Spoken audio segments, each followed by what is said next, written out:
All right. Good evening, everybody. It's the show you tune in for every night at happy hour at Social Distancing with the Chamber. As always, joined by Glenn Hammer. Tonight, a special tourism edition with the head of the Arizona Lodging and Tourism Association, Kim Sabow. Kim, thanks for joining us via Skype.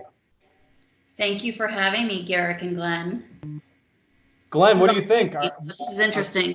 Yeah, Glenn, what do you think? A guest? I love this format, Garrick.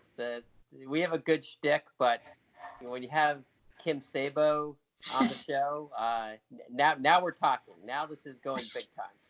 Class it up a little bit. All right.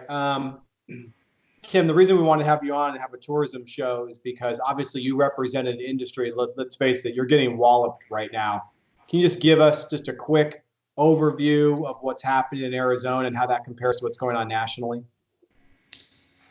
Yes, I'll sort of frame it up by talking about the landscape nationally, which it represents the largest decline in travel in modern times, far greater than 9/11 and the Great Recession of 2008 combined.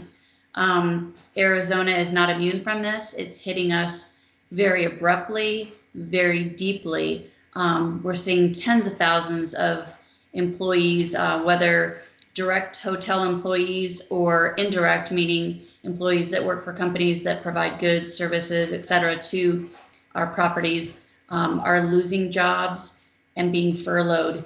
And in many instances, the properties are just closing their doors. They cannot afford to stay open. So we're at critical mass right now. Kim, something Glenn and I have been talking about the last two nights were passage of the passage of the Senate bill. Now it's on its way to the House. Does that help your industry and your members? It could very much potentially. I'm in daily contact with our partners at the national level, and I know that it's hundreds and hundreds of pages, so they're sifting through it as we speak. But yes, it will provide relief to the industry and hopefully, ideally, immediate relief, because that's our number one challenge right now, is getting liquidity to our businesses who can then get it to the employees. Revenues literally fell off overnight, where guests stopped traveling. And whether it's for business or leisure, when people stop traveling and the movement of people stops, so does the economy.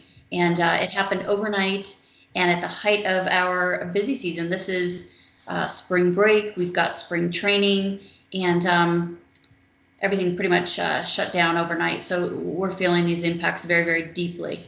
Yeah. Glenn? Well, Kim, you're an extraordinary leader, and the industry is very fortunate to have you at the helm at its most difficult moment in its history. And wanted to dig in a little bit deeper into the U.S. Senate passed bill that will pass the House of Representatives in the next day or two. The small business portion, the $349 billion 8 to 10 week rescue package, was designed, I believe, in a way to really help hotels, because it allows it's for most businesses it's just 500 or fewer employees. I believe for hotels and restaurants, it allows larger chains to basically go by location. And I know this is something that's been on your radar screen. Can you maybe talk about that provision and how that might be able to help at least stem some of the bleeding?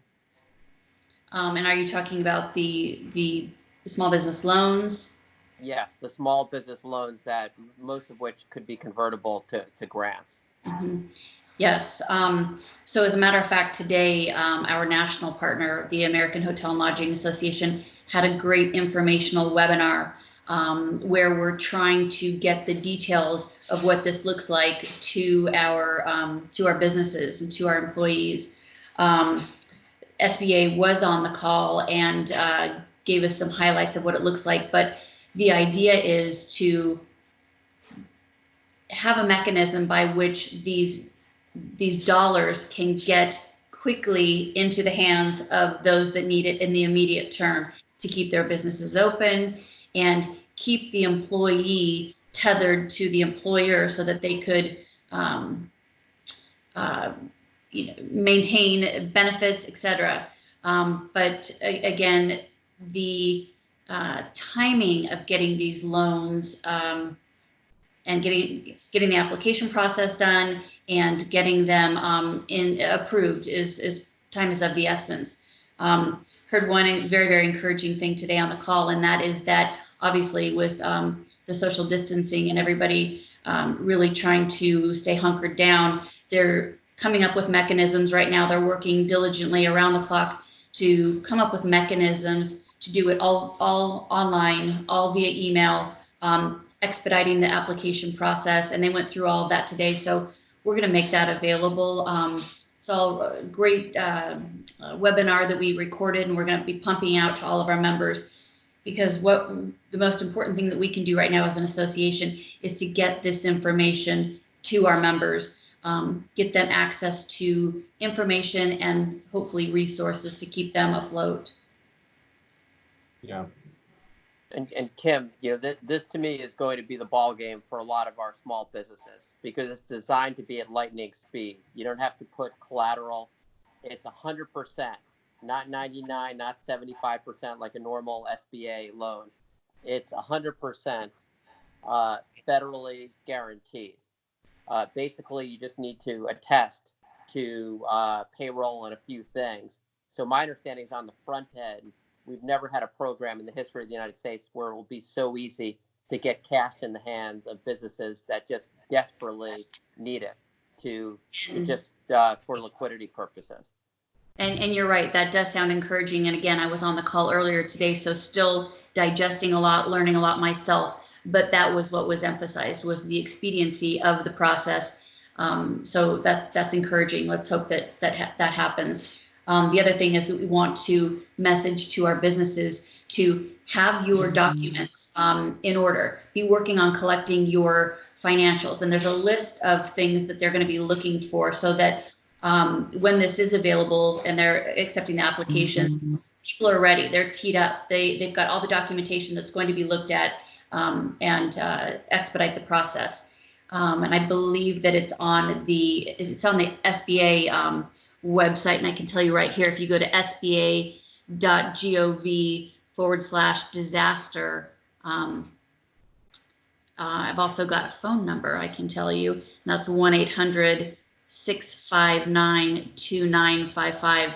Great detail on their website, and that's also going to be made available on the American Hotel and Lodging Association website as well, and then up on the AZLTA website shortly thereafter. Thanks, Kim. Kim, can you, not to make this such a depressing show, but can you give us a sense of what kind of calls you've been getting? What kind of calls you've been getting from your members? I'm sorry. Can you give us a sense of what kind of calls you've been getting from your members? What's a day in the life like for Kim Sabow right now? Every day is different. I'm hearing different challenges. But I would say that this is first and foremost, what's most important is getting access to resources. I have had quite a few properties call and, or actually I should say, we've reached out to properties because again, our National Association has started a project called Hotels for Hope. And that is where we are trying to connect properties that are interested in potentially partnering with state agencies and or federal agencies to lease their properties, whether it's for, God forbid, need for additional hospital beds, hospital rooms, or housing for first responders. So a lot of these properties that are considering just closing down, this is a potential new avenue for them to keep their doors open and be a part of the solution, which a lot of them are asking about. So we'll keep you posted as details on that emerge. But it's called Hotels for Hope through the American Hotel and Lodging Association. And then just as a practical example, when spring training comes to a screeching halt, what does that do to your industry? It is like a water faucet turns off instantaneously. Revenues stop coming in. spring training is essentially a mega event in and of itself every year. So it's, along the lines of getting a mega event, and we have it here each and every year. Our businesses come to really rely on those revenues. We've got groups coming in from all over the world for that. And when travel plans are canceled overnight, that revenue comes to a screeching halt. All of a sudden that spigot is turned off, and the magnitude of the depth of it and the rapid manner in which it hit us was just unprecedented. Nothing we've ever experienced in modern times. Yeah. Glenn, you want to take us home so we can let Kim go off and save the industry? Well, the Hotels for Hope is important because I've noticed other states and countries have used hotels as part of the solution. So, Kim, that's certainly something we want to work on together. And I talk about it's Katrina times 100 for every state, and we're going to get past this. And you've been a great leader. This is my favorite cover to a magazine. It talked about foreign tourism, which is completely shut off now in the United States and all over the world. But we're going to figure out a way to bridge this and bring this great industry roaring back. And we're just lucky. You're just an incredible ambassador for the state, around the country, and around the world. Well, Glenn, thank you for those very, very kind words.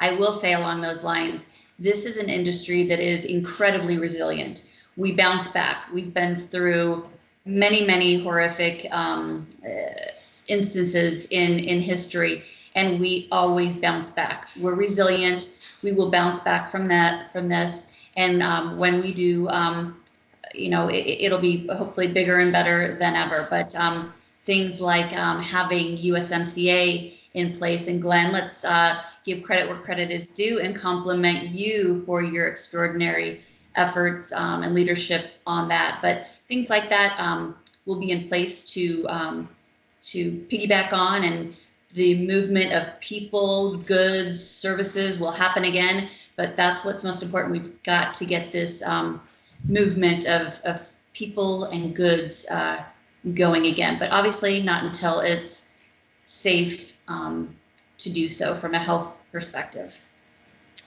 Kim, thanks for taking the time to join us tonight. I know you're extremely busy. Glenn and I really appreciate it. And let's hope next time we have you on, it's to discuss something a lot more pleasant. Well, I didn't mean to be very depressing, but hope I ended on a good note by emphasizing the resilience of this industry. It's the hospitality industry. Absolutely. Thanks, Kim. Thanks for having me. Thank you.